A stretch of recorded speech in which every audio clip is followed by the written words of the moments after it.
Hello all, Annalicia here. I'm really excited to be coming to you live today with a special guest. My special guest is Elizabeth Ries. Elizabeth is a television personality here in the Twin Cities area. And a few months ago, Elizabeth received an email from a viewer with a body shaming comment. And she had such grace and clarity and strength and courage in her response. She responded publicly with a public Facebook and Instagram post that went absolutely viral, to the point where she actually caught the attention of Kelly Clarkson, and Kelly Clarkson invited her on her show to talk about her experience. So I'm really excited to have Elizabeth on today. We are going to talk specifically about the mindset that she had that allowed her to show up with such grace to that extreme discomfort of receiving a body shaming comment. So before I bring her on, I'm going to read a portion of her viral post just to give you a little more context. So in her viral post, Elizabeth said, "I'm confident enough in myself. I'm more than my body. And I'm confident in my body. Strong, healthy, beautiful, and birthed 2 children. To not let her venomous words change how I look at myself. Regardless, the bite stings. And I speak out about it because it is not okay to body shame people. While I know that I will not spiral into depression, self-harm, or an eating disorder, countless studies show that fat shaming, especially of young girls, is directly related to disordered eating.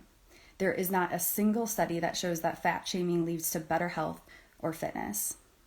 And then later to a reporter for Yahoo Lifestyle, Elizabeth said, "We need to make body shaming comments unacceptable. I can give Maggie grace, but the consequences of her message can be life or death for someone else." Isn't that so powerful? I was just so impressed with how Elizabeth showed up. I was in awe of her grace and inspired by her courage. And so I'm really, really excited to have her on today. And I'm going to bring her on live. Give me 1 second.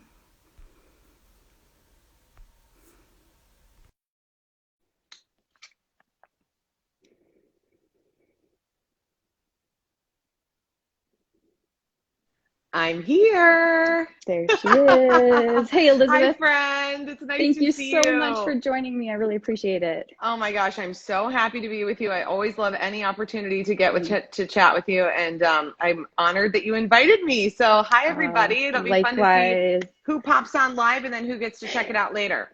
Yeah, absolutely. So, I really want to dive into the mindset that you had, but before we do that, is there anything you want to share I left out just to give people a little context, or do you feel like I gave them enough context to understand? No, that was super helpful. It was great context. I think the only other part that is helpful for people to understand is that that message didn't come on its own, that there was another message that day that came from a woman named Julie. And when it came to my response, that was why I really responded, because I received 2 totally conflicting messages about my same appearance that same day, the same outfit I was wearing, whatever, which was jeans and a jacket, and Yeah. so it wasn't really anything revolutionary in the fashion world. But the woman who wrote to me named Julie, her comment was the polar opposite, which was, "Hey, could you share the brand of jeans that you're wearing? We have similar body types, and I would love to wear those too." So I sent her the name of the jeans. They were by Hudson, by the way. They're great jeans. And, and sent her the size, and I was like, go for it. And what was interesting to me about that day was that it wasn't necessarily out of the ordinary for me to receive a message like that mean one, frankly. That's kind of unfortunately comes with the territory of being on television, but it was the part about the fact that there were 2 women who looked at the same thing and saw something so different and decided to take action in 2 totally different ways. And so what inspired me to say something was less about the feeling of being hurt by a mean comment, because that's certainly part of it, but that's a very minuscule part of it. The bigger part is, how can we as women look at these 2 conflicting messages and figure out how we can get on the right side of this conversation, which is what Julie had to say versus what Maggie had to say. And thus the hashtag Be a Julie movement was born. And now if you know, you know. So amazing. It's so amazing. And you're reminding me of one of my favorite lines from your viral post. It was something like, same jeans, same butt. Yep. Or something like that. Yep. Two completely different perspectives. And I think you bring up such an amazing point that I think in our society, we forget the power of perspective, that we can elevate our perspectives to ones that are much kinder, not only to other people, but also ourselves. And then we can take action from that place. And so on that note, I would love to know about, so we love Julie's perspective, be a Julie, 100%. Do it. And I would also love to know about your perspective, like what was going on in your mind, because it takes a really strong individual to have something like that happen to them and to respond in the way that you did. So is there some things you can tell us about how your thought process? You know, I think I was thinking about this a lot. I was actually out to dinner with my husband last night. We were talking about it, and I was telling him that I was going to have this conversation with you today. And part of it, I think, is if we can get out of ourselves and sort of something that you're so good at, Annalisa, which is encouraging people to look beyond the sort of more shallow, surface level motivation for anything, right? I mean, and that shallow surface level motivation for me in that moment would have been, that hurt my feelings, that wasn't nice, and that was mean, and so my reaction is going to be to bite back at this person. And what I was able to do, and I think what I've really worked on doing in other situations too, I mean, you know, when you have a public job, there's a lot of criticism that can come with it. And I think that's just sort of an exaggerated version of what we all experience all the time, particularly when we're on social media. We're constantly getting so many messages about ourselves. Yeah. And for me, I think it's become really important for me to look and go, okay, let's take a step back here and go, what's the real why for these messages? What's the real reason behind what these women had to say to me, both the positive message and the negative message? And then what's the bigger conversation that we need to be having here about these messages that really struck me? And the conversation then can evolve and can actually resonate with so many more people, you know, because if I just would have said like, well, Maggie's the worst, she's a bummer, you know, which is certainly something that I felt, you know, it's not like I'm saying I'm above feeling that. I was like, you are a real jerk. Like, this does not feel great. But when I started to look at the deeper why did Maggie feel the need to say that to me? Why did Julie feel the need to say that to me? Why do I have the reactions that I'm having to this? And then also looking outside of yourself and saying, what bigger needs to change here? And this was part of it that I talked about with Kelly Clarkson, was my motivation for posting actually came the next day. And that night, I just like jotted down a few notes in my phone and, you know, my notes app where I just kind of keep it like, I don't, not like a journal, but just like some notes about what I might say about those messages. And then the next morning I kept thinking about it, and I was in our bedroom, and we have a big mirror in our bedroom that leans up against a wall. It's really cool. It's very fun. And it's gold and whatever. And my daughter was dancing around in our bedroom that morning. She'd come in and she'd just gotten dressed, and she was so proud of herself and just so like looked at herself in the mirror. You know how you can look at yourself in the mirror and go, ugh. She looks at herself in the mirror. She's 5. Like, look at that. And so that is, and she's looking at her body like, look what I can do. Look at the outfit I have put together. Look at how I have expressed myself. And I thought, someday someone will say something that will snuff out that light from her, because it has happened to every woman I know.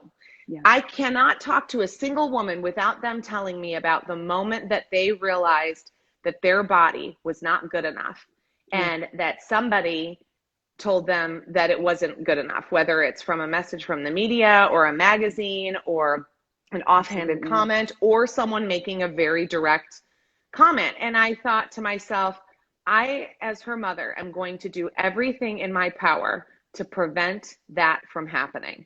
And that is something that I'm going to take action on. And so that's why I wrote the post, because again, it was it was just bigger than me, and it's bigger than hurt feelings. It's about what's going on here and why are these comments happening?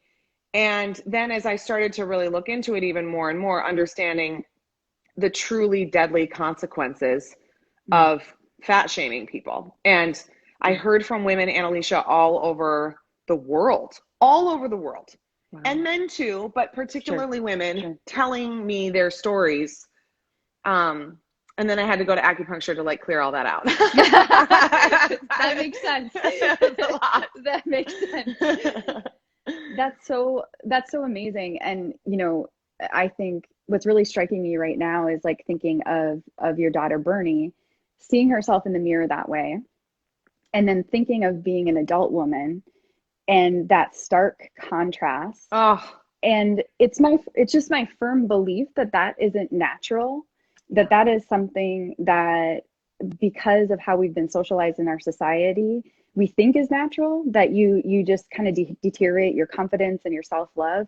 But I really think that is so unnatural. And so it's really important to me to have these sort of conversations so that we can, as adult women now, figure out how to bridge that gap. Like, how do we get back to that self-love for ourselves? But then what I love what you're saying is like, it's also for the next generation. So we're not deteriorating their self-love, because I think it's just so unnecessary.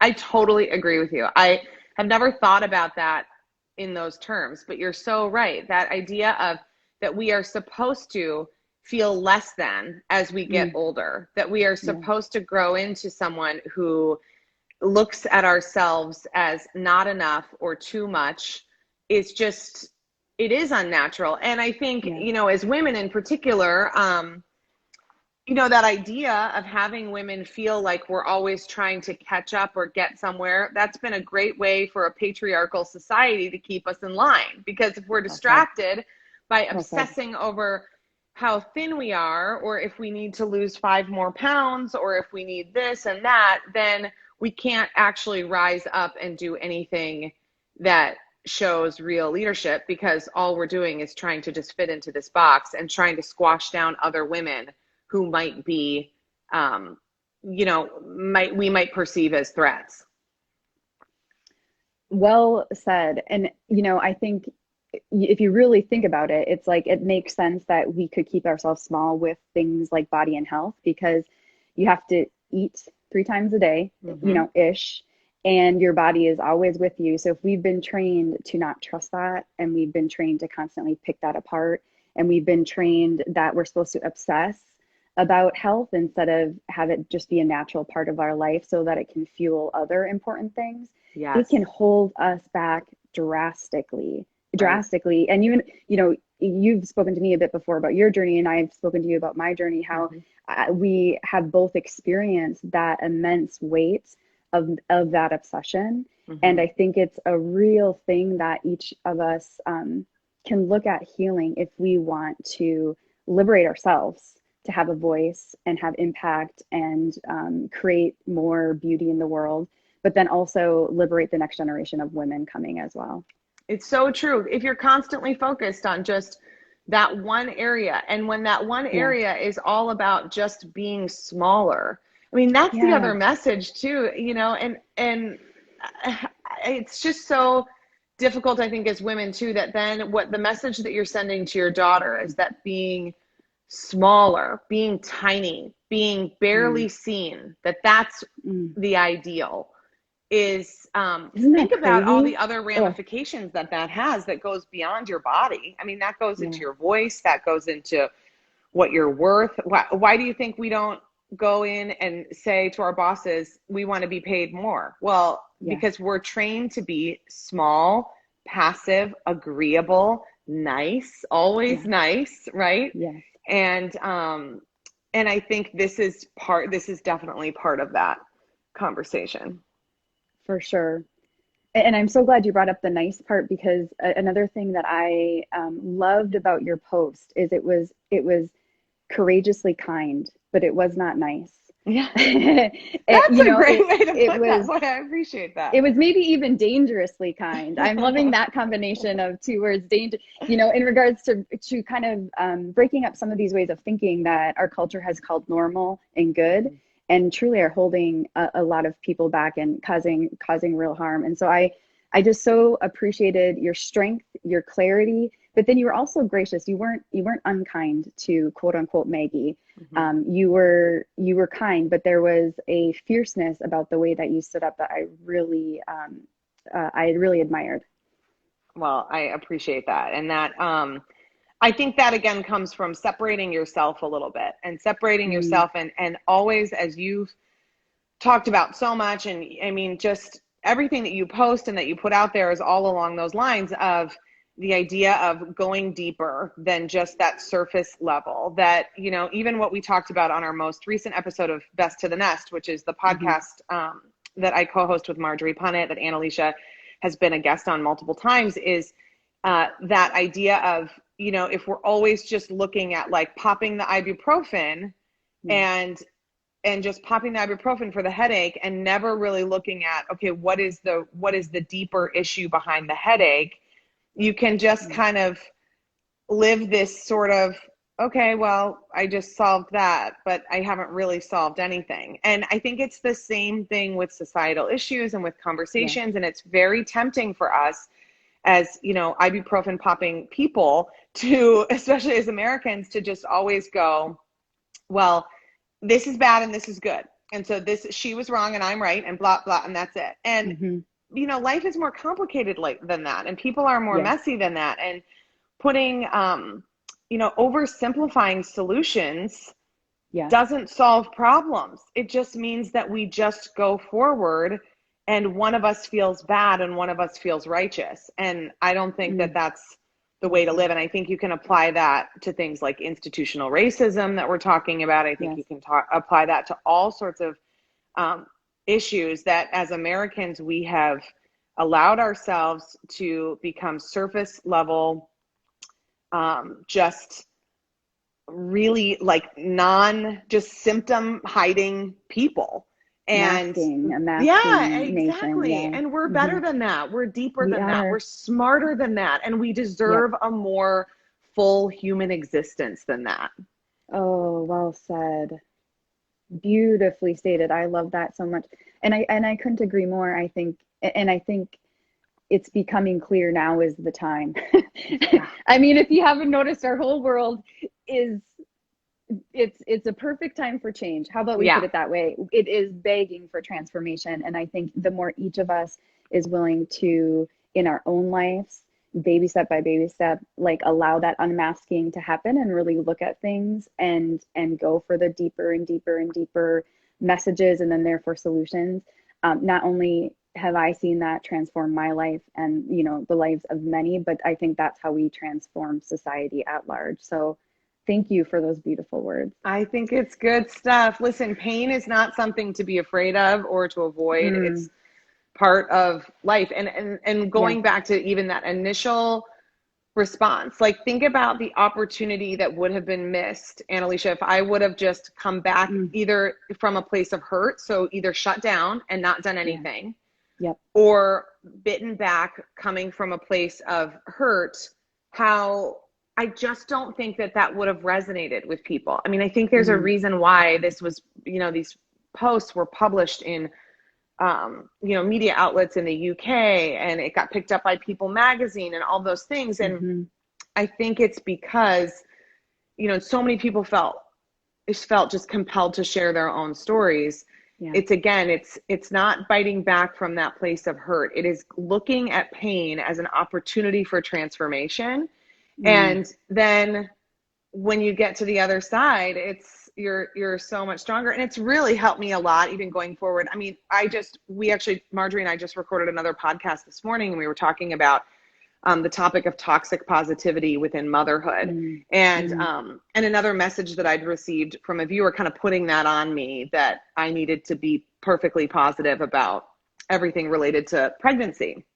And because I'm 8 months pregnant and it's also 100 degrees. And so I don't feel always fabulous about everything. And it's a global pandemic, and there's also that going on. But it was funny because as back to that conversation I was having with my husband, I was saying this experience and even just kind of practicing that with the response to Julie and Maggie and the post helped me feel really good about how to respond to other criticisms and how to go, like, let's look at this not as like this horrible, I have to take it so personally and take it on and try to change this other person, but let me step back and look at what's the bigger conversation that we could be having that could be having a greater impact. And I have to tell you, it's really one of the most empowering things that's happened in my life, because it used to be hard for me to process these types of messages. And now I just feel